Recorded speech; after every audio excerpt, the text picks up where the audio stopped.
I take into consideration before I make that phone call of how the client is going to be, the buyer, how they're going to react. I know that if I have to deliver a favorable message, that I already have at least 3 individuals, and probably 4 if you count the seller. I'm already going to have 4 negative responses. So to add a 5th in there, I try to just say, look, I'm not going to say that I'm the bearer of bad news or don't shoot the messenger. I'll have that mentality, but I won't say it to them. I'm just going to say, okay, we've reviewed everything. This popped up. It is a concern. We do have to address it. The underwriter came out and was like, yeah, we don't really want this house. And I'm like, well, you guys are closing. They're closing tomorrow. Like, you didn't even give them a chance to address that. You normally with insurances, if they find something wrong on the underwriting side of things, they have to legally give you 45 or 60 days to be remarketed. Okay. And this particular file came, and I had to address it with the client. Like, hey, they are having some issues with the home. And he's like, we didn't close. We don't move in until a week after. Like, is there any wiggle room here? So, I go back with the underwriter, but I had to say, listen, I know this is stressful for you guys. That being the whole process of buying a house and relocating from another state, like, that's stressful. Yeah. And then you add extremely. in this, like, a day before closing. He goes, is that normal? I'm like, no, I've been doing this for 11 years and I've never had a carrier tell me the day before you close that these were an issue. Now, mind you, there's an underwriting piece, right? Right. How old is the roof? What's the condition of the roof? What's this? And I had to explain to the client and the realtor at the time, to say, hey, listen, like, I need you to take a look at this from the business perspective, from the insurance perspective. The roof is old. They are considering the roof because they will take 25-year-old roofs. However, it's around 24 years, and the insurance companies don't want to pay out. And that's one of the biggest things when I talk to people, is letting them know, as much as the insurance is there, they only win if they don't pay out. Right. They operate on what's called a combined ratio. They take a look at what their dollar amounts that they're taking in and how much they're paying out. And that does what's called a combined ratio. Under 100 is good. It means that you're profitable. So if you see a company operating at like a 97, 95% combined ratio, that means they're doing well.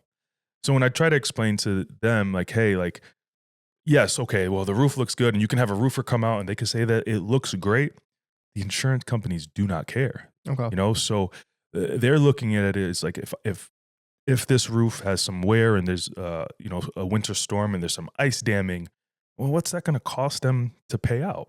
It's probably going to cost them several thousands of dollars. Right. So it's funny that you say having a thank you from a client, it creates a level of anxiety in me when stuff like that happens. What's funny? When I first started in the industry, I had such a hard time taking people's payments in their social security number. We don't use socials anymore, by the way. Okay. We used to use socials all the time because the social is attached to what's called a insurance score. Okay. We never ran credit or anything, but it gave us the best possible rate. And at the time, the company would not allow us to move forward without a policy without that. And I would get so anxious about taking I remember telling my wife, this person just gave me their social, their kid's social, their routing and account. And it's like, I have their whole livelihood in my hands to do, and I'm insuring their houses. It's a little weird mindset shift. But that deal, I don't get a lot of anxious, but I don't like being the bearer of bad news. Right. No one does. No one actually loves doing that. Pretty terrible. Right. No, absolutely. And so I'm interested to hear, like, was there, because I've experienced the roof and roofing concern, and our solution was within 5 days, they had 2 different insurance quotes come out. They signed a contract that the new roof was to be completed by X date. Sure. Within 90 days of closing. Yep. But the client had those additional funds to do so. So that was a workaround. Mm-hmm. It was that, the roof's going to get redone. And then at that point, they'd have to notify the insurance carrier that the roof has been completed. Mhm. You can come out and inspect it. And how the insurance closed was based on the assumption of a new roof. Yep. That's the premium they gave. They Yep. didn't start them like, oh, we'll prorate you back. And it was just like, okay, the cleanest way possible. Is that a possibility? Does that work? I mean, I know every carrier is different, but like Yeah. when it comes to the roof, and I mean, it's tough finding out the day before closing, but what do you do? Like, what did you do? Yeah. So, in a normal circumstance, which actually this discussion started months ago, where I said, hey, listen, I need you to be aware that this could potentially happen. But the normal process is that it happens after closing. Normally you close, they give you this hard stop kind of situation right around the 45-day mark. Okay. They say, hey, you have to find new coverage. Like, so that one is unique because that's the first time in my 11-year career that this has ever happened. Normally, do you know why it got flagged for the inspector to go out before closing? I think because we issued the policy way too soon. Okay. Yeah, normally, and again, it's tough because for this one particular carrier, they did that. Most carriers don't. They don't go out until after they close. Right. And maybe it's because it's the external inspection, because there's an external inspection that's triggered, or internal and external inspection. Usually you only find the internal piece when it's an older home, or some significant renovations that they really want to see. So I'm not quite sure what triggered this to be before closing, which it probably should go to the underwriter and say, hey, like, why did you guys look at this before they could address some of these things that needed to be addressed? I truthfully, I have never heard of inspector going out before the closings. So Me this is all neither. new to me. Yeah, me neither. And so I'll have to do some digging. I've sent out the note to the underwriter. We're waiting to see what's going to happen. Like, was it the age of the house? Because you said it was in No, the house. 1800? This house specifically. Yeah. This was only built in, like, I want to say the 70s or the 80s. Oh, okay. So, relatively in New England, fairly new. Yeah. Okay. And I think the concern is it's a flat rubber roof that is 25 years old. They will insure a house that has a 25-year-old roof, not 26. So they're looking at the risk that could potentially happen. Flat roof, what's going to happen? Snow is just going to pile up on that thing. And if it's worn, who knows what happens, right? So I can see it from that perspective. But normally there's carriers that will entertain, you can close on the house. Don't put that the roof is 2026. Put the real age of the roof, and we will accept coverage as long as you have that contract that you said. Yep. We'll do it with the contract. And it's done within, usually it's like 55 days or something like that, right? Okay, yep. From my experiences, the carriers, 55 days. And if that's the case, once the roof is done, we'll go back in, show me the proof, get some pictures, go back in, endorse, and then the premium goes down. It's not, we can't, one, it's misrepresentation. Because what if something happens? Like they have to back out of the deal or something like that. But carriers will do it. And then at that point, the carrier will go out and do their, like, take pictures and make sure that it was done. And if it was done, all is good. And if it wasn't, that's where it's going to trigger that non-renewal notice. So, or not the non-renewal notice, the underwriting cancellation notice. Right. And, those situations stink. I don't know what it looks like for you in deals that don't work out as intended. We probably talk to a similar amount of people on a monthly basis. Yeah. I'm on the phone with, on a given week, probably 50 people. At least. Yeah, at least. Yeah. Not just clients, but, attorneys and things like that, lenders. But, I'm talking to a lot of people. So I don't know what it looks like for you when it comes to that piece of the deal being blown up, or, how you feel when you can't help somebody that you really want to help. Yep.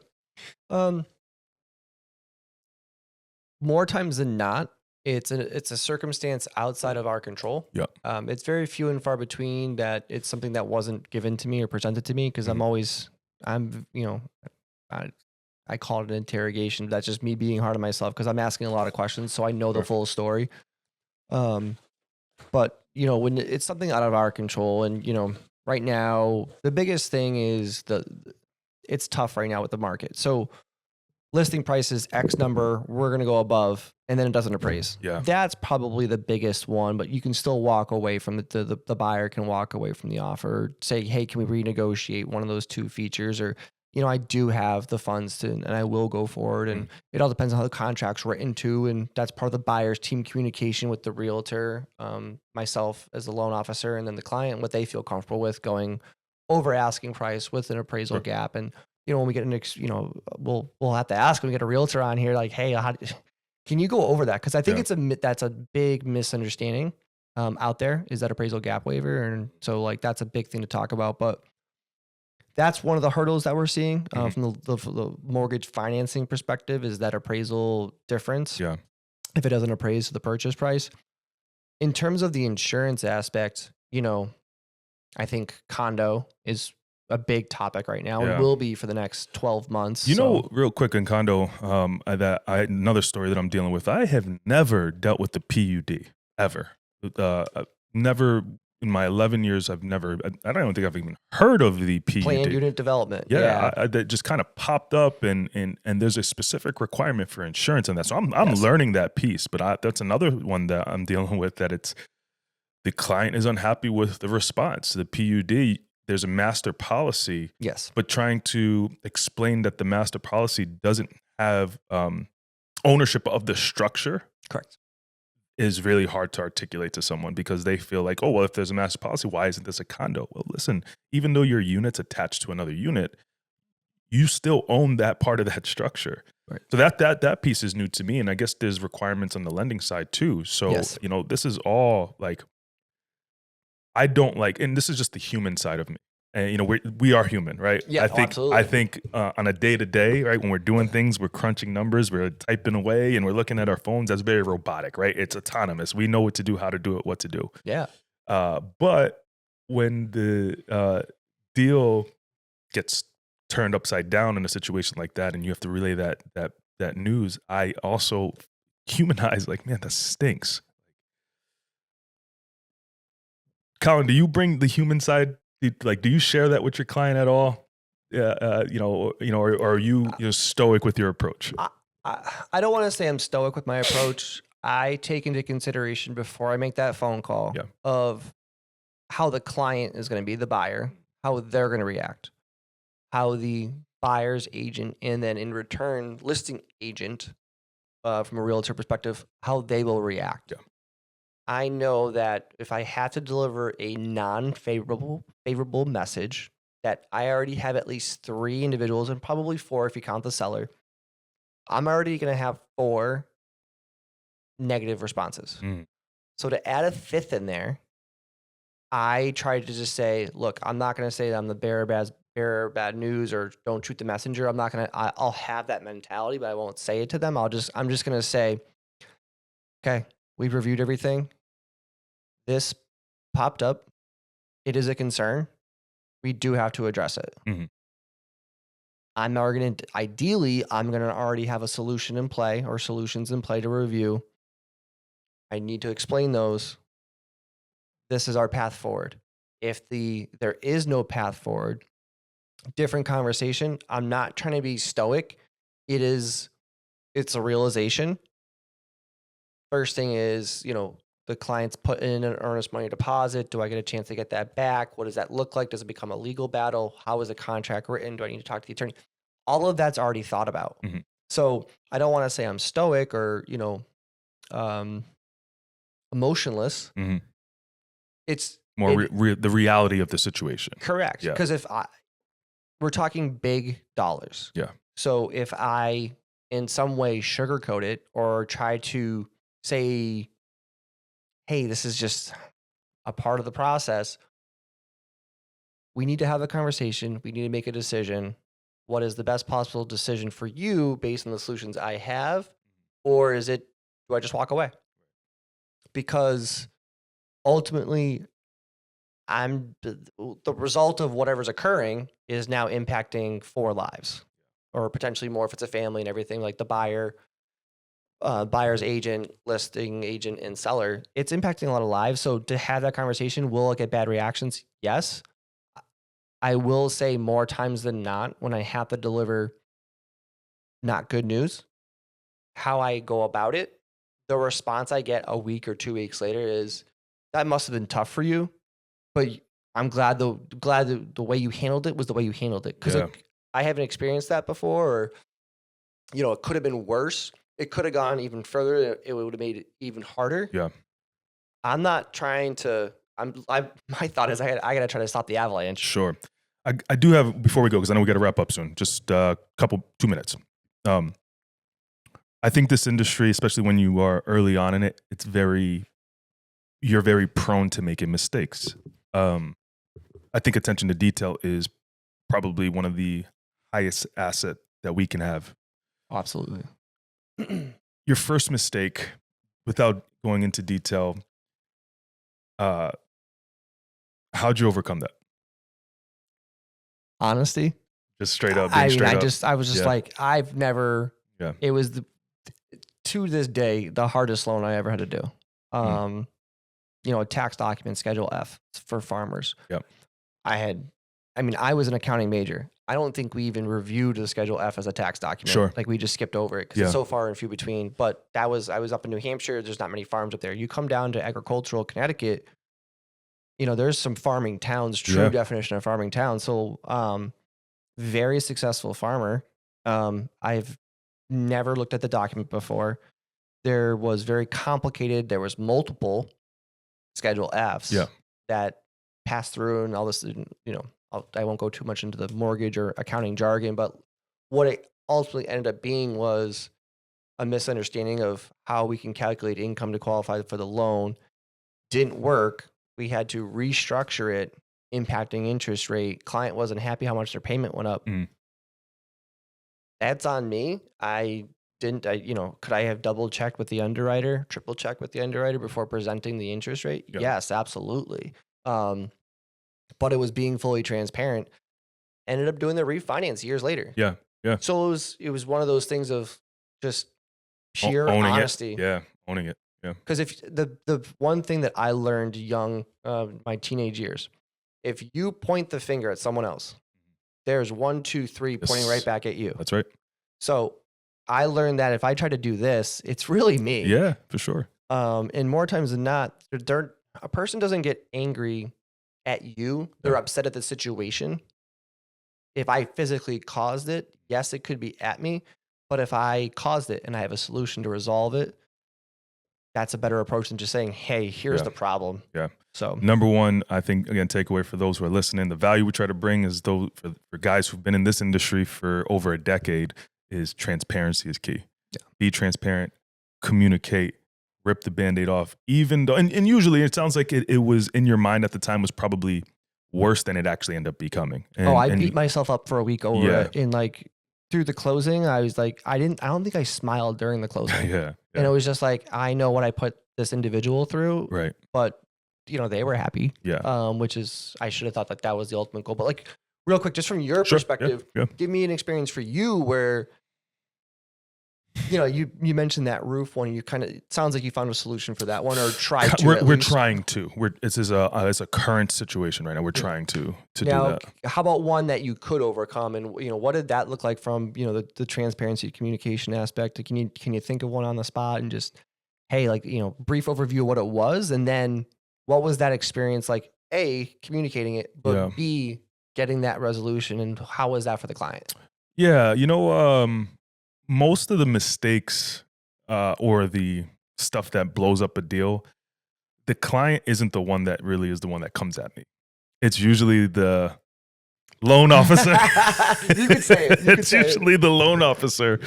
The mortgagee clause is not accurate, or, there was a time, and this is where I got really frustrated because it's like, all right, what can I do better? Is communicating. The process wasn't laid out. Right now, we talked about in the last episode what the process is of being able to get a person from me to talk to the end. Yeah. And then the process was broken up front, where it was all communication through email with the lender, and they didn't want me to speak to the client because they wanted control of the piece. And I played to that, and I shouldn't have. So the mistakes that were made were usually back end, like, hey, roof policy canceled. It's like on me, because like I should have taken more control of that relationship. But it was early in my career. I'll be honest. Like I was trying to appease people and make it that I was the resource and I was quick and I was fast. But sometimes being quick and fast isn't the best thing to do. Like, you do have to take the step back, and you do have to let people know, like, especially like, you're handing this off to me. Right. You know, you're trusting me with your client, but you also want the deal done. Right. So the way it was before with that lender, it seemed like there was consistency and like stuff would fall apart, whether it was towards the end or within the first 30 or 60 days of the policy. Learning experience. But I've taken the approach now, and I don't work with them anymore, but I've taken the approach in my conversations with people is like, okay, like, what does it need you need from me? What do I need and what do I need from you? Here's how it works. Yep.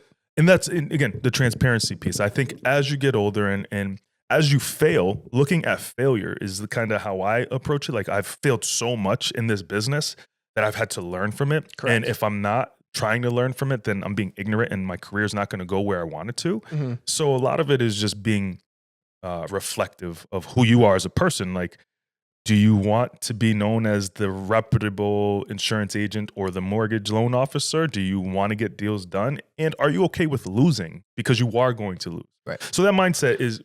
Yeah, no, like, I think you brought it up because we've both now shared insight of like our early on careers, and you said failure, that's a learning moment. Yeah, it's not failure, it's a loss. Correct. It's a learning moment. Mm-hmm. You got to find a positive or some actionable item out of that. Yeah. And I think that to those that are, whether it's insurance or mortgage lending or other careers, that I know the mindset is the dollar amounts are there. Early on in your career, you see the dollar amounts. I can earn this much. Yeah. I just got to work this hard. And they try. I mean, I'm sure you did it. I did Selfishly, it. I tried to do 70, 80 hours a week to earn every relationship I possibly could because I wanted to earn their business. Yes. And I overdid it. Yeah. If I just stayed, quite frankly, if I just stayed basic in my approach and didn't put so much extra fluff, I could have had, if I tried for 100 new contacts, I probably spoke to all 100. Yeah. I probably only landed 5. Right.